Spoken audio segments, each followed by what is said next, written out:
बच्चों, पुनः हम व्याकरण की ओर बढ़ रहे हैं। तो व्याकरण के श्रृंखला में अब तक हमने शब्द के भेद देखे थे। तो शब्द के हमने दो भेद देखे थे, विकारी शब्द और अविकारी शब्द। तो शब्दों के भेद में हमने संज्ञा, सर्वनाम, विशेषण और क्रिया, इनके बारे में अब तक अध्ययन किया है। और अगला जो प्रकार है शब्द का, विकारी के साथ अविकारी शब्द अर्थात अव्यय। तो अविकारी अर्थात अव्यय, जिसमें व्यय न हो उसे हम अव्यय कहते हैं, उसी को अविकारी शब्द भी कहते हैं। तो चलो आज हम बढ़ते हैं अविकारी शब्द अर्थात अव्यय की ओर। तो जिन शब्दों के रूप में लिंग, वचन, कारक आदि के कारण कोई परिवर्तन नहीं होता, अर्थात किसी भी प्रकार का परिवर्तन नहीं होता है, उन्हें हम अव्यय या अविकारी शब्द कहते हैं। तो यहाँ पर हम ऐसे भी कह सकते हैं कि अव्यय ऐसे शब्द होते हैं जिसके रूप में लिंग, वचन, पुरुष, कारक इत्यादि के कारण कोई विकार उपस्थित नहीं होता। यह विकार का मायने या तात्पर्य क्या है? विकार यानी परिवर्तन, बदलाव, है ना। तो ऐसे शब्द हर स्थिति में जैसे के वैसे ही बने रहते हैं, अपने मूल रूप में बने रहते हैं। तो तात्पर्य अव्यय का रूपांतर नहीं हुआ करता है। तो ऐसे शब्दों को हम कहते हैं अविकारी शब्द, जिनमें वह नहीं वह अविकारी शब्द। उदाहरण के तौर पर मैं यहाँ पर एक उदाहरण दूंगी आप लोगों को।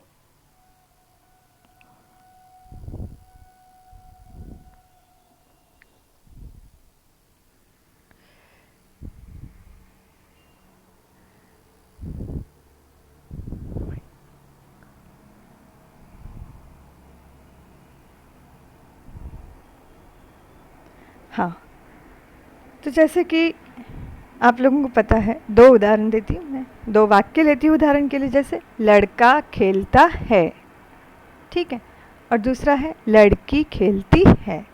अब ये दो वाक्य है, तो लड़का का लड़के हो गया, है ना, खेलता का खेलती हो गया। अब यहाँ पर ऐसा क्यों हुआ? क्योंकि ऊपर लड़का है, नीचे क्या है? लड़की, यानी कि लिंग हो गया, है ना।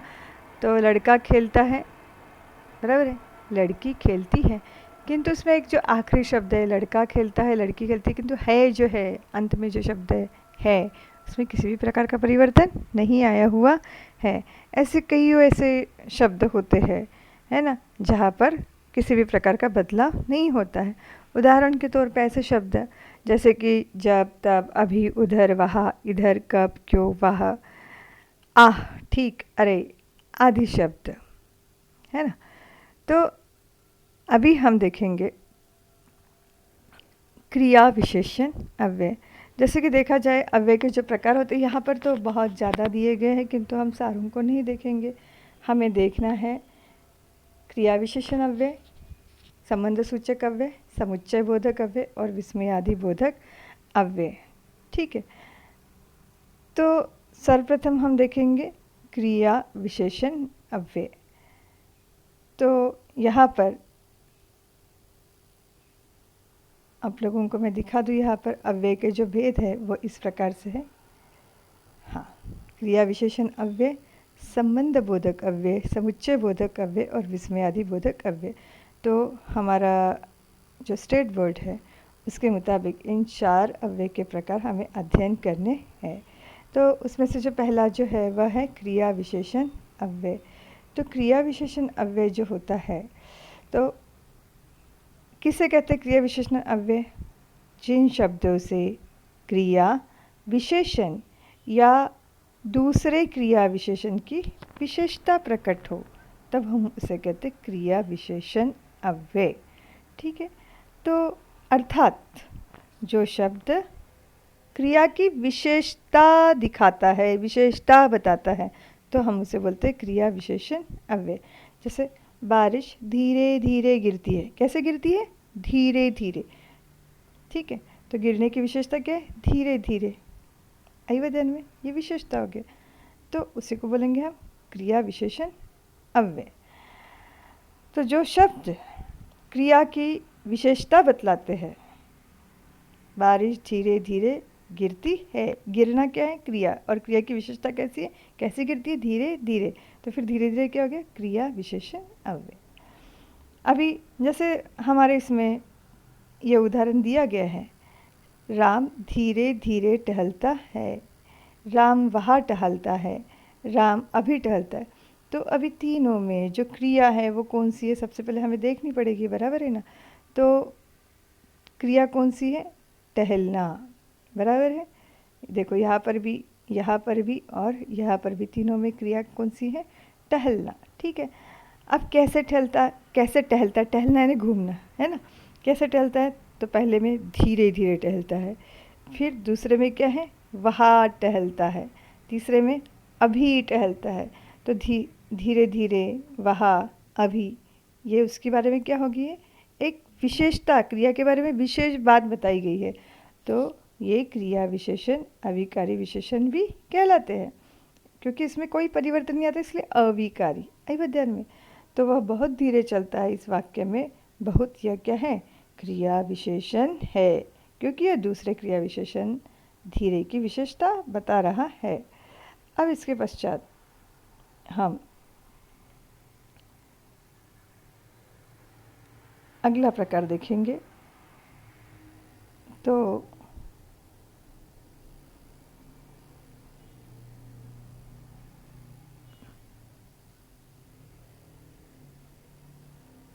संबंध बोधक अव्यय, ठीक है। तो संबंध बोधक अव्यय जो होता है वो किसे कहते हैं? तो जो शब्द वाक्य में किसी संज्ञा या सर्वनाम के स्थान साथ आकर वाक्य के दूसरे शब्द से उसका क्या जोड़ता है? संबंध जोड़ता है, संबंध बताता है। तो वे शब्द या उन शब्दों को हम संबंध बोधक अव्यय कहते हैं। आई बात ध्यान में? तो पुनः मैं दोहराती हूँ, वाक्य में एक ऐसा शब्द आता है कि वह किसी संज्ञा या सर्वनाम के साथ आकर वाक्य के दूसरे शब्दों के साथ उसका संबंध बताता है। तो जो अव्यय किसी संज्ञा के बाद आकर उस संज्ञा का संबंध वाक्य के दूसरे शब्द से दिखाता है, तो उसे हम बोलेंगे संबंध बोधक अव्यय, ठीक है। तो संबंध बोधक अव्यय में कैसे? जैसे अब मैं एक उदाहरण लेती हूँ यहाँ पर। तो वो उदाहरण है, देखो, वृक्ष के ऊपर पक्षी बैठे हैं। तो यहाँ पर क्या आया है? के ऊपर। क्या आया है? के ऊपर। ये जो शब्द आया है, तो के ऊपर शब्द हमें क्या बता रहा है? कि वृक्ष है ना, वृक्ष, और बाकी क्या है? के ऊपर पक्षी बैठे। तो वृक्ष, पक्षी बैठे। मैंने अगर कहा वृक्ष और दूसरा कहा पक्षी बैठे हैं, तो वाक्य पूरा होगा क्या? नहीं, है ना। वृक्ष, पक्षी बैठे हैं, कुछ समझ में आया? नहीं। तो फिर वृक्ष का संबंध पक्षी बैठे के साथ में जोड़ने का काम किसने किया? के ऊपर ने किया है। आई बात ध्यान में? इसलिए ये जो के ऊपर है यह संबंध बोधक अव्यय है। आई बात ध्यान में? तो इस प्रकार से ये जो संबंध बोधक अव्यय होता है वह क्या करता है? संज्ञा या सर्वनाम के साथ आता है और दूसरे शब्दों के साथ उनका संबंध जोड़ने का काम करता है। जैसे कि ऊपर ने पक्षी बैठे हैं के साथ वृक्ष का संबंध जोड़ दिया और तभी वाक्य का अर्थ भी पूर्ण हुआ है ना, वाक्य अर्थपूर्ण बना है। अन्यथा अगर मैं बोलती वृक्ष पक्षी बैठे हैं, तो क्या वाक्य अर्थपूर्ण लगता है? वाक्य पूर्ण लगता है? नहीं। तो वह अपूर्णता, वाक्य में क्या रह जाती है? अपूर्णता। इसीलिए इस प्रकार के शब्द होते हैं, संबंध बोधक रूपी शब्द होते हैं कि जो वाक्य को अर्थपूर्ण बनाते हैं और संज्ञा सर्वनाम का जो संबंध होता है वाक्य के बाकी शब्दों के साथ जोड़ते भी हैं। तो के ऊपर, के नीचे, के आगे, के पीछे, के बाद, के आगे। तो इस प्रकार ये जो शब्द होते हैं संबंध जोड़ने का काम करते हैं, तो इसीलिए हम उनको क्या बोलते हैं? संबंध बोधक अव्यय। तो आप लोगों को उम्मीद करती हूँ कि संबंध बोधक जो है वह समझ में आ गया होगा, है ना। तो आगे है समुच्चय बोधक अव्यय। तो समुच्चय बोधक अव्यय जो होते हैं तो ये क्या होते हैं कि एक ऐसा अव्यय होता है या एक अविकारी शब्द, दो शब्द या दो वाक्य या वाक्यांशों को आपस में जोड़ता है, मिलाता है ना, तो उसे हम कहते हैं समुच्चय बोधक अव्यय। बिल्कुल सादगी के साथ कहा जाए तो दो शब्दों को जोड़ने का काम करते हैं या फिर दो वाक्यों को जोड़ने का काम करते हैं या दो वाक्यांशों को जोड़ने का काम समुच्चय बोधक अव्यय करते हैं। तो फिर ऐसे कौन से शब्द होते हैं फिर समुच्चय बोधक अव्यय में? तो उसमें होते हैं या, अथवा, यद्यपि, चूंकि, परंतु, किंतु, और, ऐसे शब्द होते हैं ना। सादगी में बताया जाए, बिल्कुल सिंपल वे से बताया जाए, अभी मैं दो शब्द बताती, मैं तुम, तो अभी उसको जोड़ने का काम करेगा और, है ना, मैं और तुम। तो और ने क्या किया है, और रूपी समुच्चय बोधक अव्यय ने मैं और तुम को क्या कर दिया, जोड़ रहे, मैं और तुम, हम और आप। आइए ध्यान में। तो इस प्रकार से राम और लक्ष्मण, राम और सीता, और शब्द है ना, किंतु हमेशा और आएगा क्या? नहीं, तो कभी वो और आएगा, कभी अथवा, कभी किंतु, कभी परंतु, ऐसे कई प्रकार के शब्द आते हैं जो दो वाक्यों को जोड़ते हैं या फिर दो शब्दों को भी जोड़ने का काम करते हैं। अभी यहाँ पर कुछ उदाहरण भी हम लेंगे। राम और लक्ष्मण दोनों भाई थे, तो यहाँ पे और आ गया है, ठीक है। अब दूसरा वाक्य, मोहन ने बहुत परिश्रम किया परंतु सफल न सका। तो मोहन ने बहुत परिश्रम किया, बराबर है, और सफल न सका। तो यहाँ पे दरअसल में सफल न हो सका चाहिए था। तो यहाँ पर जोड़ने का काम किसने किया है? परंतु। जैसे आप लोगों को पता है दो चीज़ों को जोड़ने का काम फेविकॉल करता है, तो व्याकरण में दो वाक्यों या वाक्यांशों को या शब्दों को जोड़ने का काम समुच्चय बोधक अव्यय करता है। आइए ध्यान में। तो इस अव्यय में कौन कौन से शब्दों का प्रयोग होता है? पुनः दोहराती हूँ, जैसे और, अथवा, परंतु, किंतु, यद्यपि, चूंकि, ऐसे शब्द आते हैं, ठीक है। तो मुझे उम्मीद है आप लोगों को ये भी समझ में आ गया होगा। अब अंतिम जो होता है वह होता है विस्मयादि बोधक अव्यय। तो जो शब्द हर्ष, आश्चर्य, दुख, शोक, घृणा, आशीर्वाद, क्रोध, उल्लास, भय, इन तमाम प्रकार के भावों को प्रकट करते हैं, तब हम उसे कहते हैं विस्मयादि बोधक अव्यय। तो ये ऐसे अव्यय युक्त शब्द होते हैं जिससे हर्ष या दुख प्रकट होता है। इस प्रकार के भाव सूचित होते हैं, जैसे कि अरे बाप रे कितना बड़ा सांप। तो बाप रे बोलने से क्या प्रकट हो रहा है? एकदम डर, है ना। तो ऐसे कभी डर, कभी चिंता, कभी क्रोध, कभी भय, है ना, ऐसे भाव प्रकट होते हैं। तो अभी जैसे कि उदाहरण के तौर पे अभी यहाँ पे भी दिया है, हाय, अब मैं क्या करूँ। तो हाय यानी कि हाय के बाद विस्मयादि बोधक चिन्ह लगा है ना। तो हाय यानी क्या हो गया? विस्मयादि बोधक अव्यय, ठीक है। तो इस प्रकार से और भी एक उदाहरण देती, शाबाश, क्या खूब, अरे बाप रे, है ना, वाह, आह, वाह, आह, इस प्रकार के भाव, जैसे कि डर, क्रोध, इस प्रकार के भाव प्रकट करने के लिए ऐसे शब्दों का हम प्रयोग करते हैं, है ना। तो वो सब क्या है? विस्मयादि बोधक अव्यय। तो मैं कुछ बताती हूँ, जैसे हर्ष अर्थात आनंद हुआ तो हम कैसे बोलते? आह, वाह वाह, धन्य धन्य, शाबाश, जय, खूब, ऐसे शब्द का प्रयोग करते हैं ना।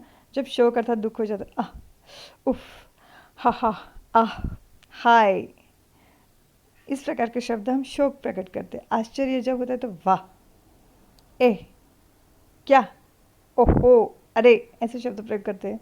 जब क्रोध आता है तो हट, दूर हो, चुप, ऐसे शब्द प्रयोग करते हैं। जब स्वीकार बोधक, हमें किसी बात की स्वीकृति नहीं तो हाँ, जी, अच्छा, ऐसे शब्दों का प्रयोग करते हैं। तो कभी कभार हम किसी को संबोधना है तो अरे, अजी, ऐसे शब्द है ना, ऐसे शब्दों का प्रयोग करते हैं। कभी डर हो लगता है, भय होता है तो हम अरे बचाओ, बाप रे, ऐसे करके हम प्रयोग करते हैं ना। तो ये सब क्या हो गया है? तो ये हो गया विस्मयादि बोधक अव्यय। तो कुल मिलाकर हमारे स्टेट बोर्ड के मुताबिक हमें इन 4 अव्ययों को ही सीखना है। तो मैंने जो महत्वपूर्ण बातें थी अव्यय से जुड़ी हुई वो सारी बातें बताई हैं। पुनः दोहराती हूँ कि अव्यय जो है उसके कुल 4 प्रकार होते हैं। अव्यय को ही अविकारी भी शब्द कहते हैं। तो इससे पहला हमने देखा क्रिया विशेषण अव्यय। तो क्रिया विशेषण अव्यय क्रिया के बारे में विशेष जानकारी देता है। जैसे कि बारिश धीरे धीरे गिरती है, तो बारिश कैसे गिरती है? धीरे धीरे। तो बारिश का गिरना यह क्रिया है, और क्रिया की विशेषता कैसे है? कैसे गिरती? धीरे धीरे। तो धीरे धीरे क्या हो गया? क्रिया विशेषण अव्यय। दूसरा है संबंध सूचक अव्यय। तो संबंध सूचक अव्यय में क्या होता है कि संज्ञा या सर्वनाम का संबंध दूसरे शब्दों को जोड़ने का काम यह संबंध सूचक अव्यय करता है। तो उसमें के ऊपर, के नीचे, के आगे, के पीछे जैसे शब्दों का प्रयोग होता है। दूसरा होता है समुच्चय बोधक अव्यय। इसमें क्या होता है? 2 शब्द या 2 वाक्य या वाक्यांशों को जोड़ने का काम यह अव्यय करता है। तो उसमें अथवा, किंतु, परंतु, अपितु, यद्यपि, और वगैरह वगैरह जैसे शब्दों को प्रयोग करके 2 शब्दों या वाक्यांशों या वाक्यों को जोड़ने का काम करते हैं। आगे होता है विस्मयादि बोधक अव्यय, जो विस्मय प्रकट करता है। तो उसमें विकट विस्मय जैसे हर्ष, शोक, आश्चर्य, क्रोध, है ना, भय वगैरह प्रकट करने के लिए जिन शब्दों का प्रयोग किया जाता है वो होते हैं विस्मय सूचक शब्द। आइए अध्ययन में तुझे हम विस्मय आदि बोधक अव्यय कहते हैं। तो इस प्रकार हमने आज अव्यय देखा। बहुत आसान है अव्यय पढ़ने में। तो आगे हम व्याकरण के अगले भाग के साथ पुनः मिलेंगे। यहाँ पर यह पाठ यही समाप्त होता है।